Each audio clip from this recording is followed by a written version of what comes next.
All right, so we're going to look at how to stage changes in our file tree to Git. And for us to be able to do that, we're going to use a command called git add. So the git add command is a fundamental part of Git.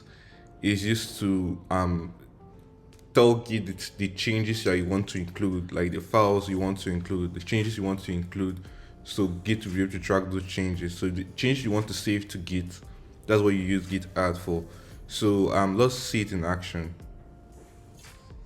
So I'm just going to open back my terminal. I'm just going to click on terminal, and I'm just going to clear this. So to do git add, I'm going to we use the git add command.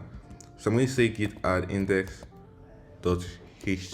and I'm going to show you something now. So you see now we have git add index.html. So if I say git status, we discover that with you can see now that we have something different. It says changes to be committed is this new file index.html, and we have like style.css not being tracked. So we could also do the same to style.css. We could actually add style.css. So we'll say git add, and we'll say style.css, and that will add style.css. So if we say git status, you can see now that there's no change, you can see that files, untracked files is empty. You can't see any untracked files, and you can see that changes to be committed. You have this new file index.html and style.css the changes that you need to commit. So that's something we can do. We can also remove the file by running this command. You can run git rm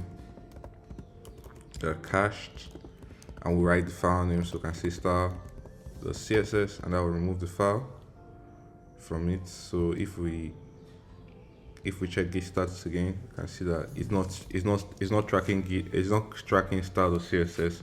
For us to track back style.css, we just do git add style.css. So that's how that works, and that's how we do the stuff. So if we check git status again, we see that we're checking for change. What we're actually tracking, we're actually putting up indexes of HTML and style.css to be staged. It's currently in staging, and when we commit, these two files will be saved as a new commit. So that's it for now for our Git class. See you in the next one.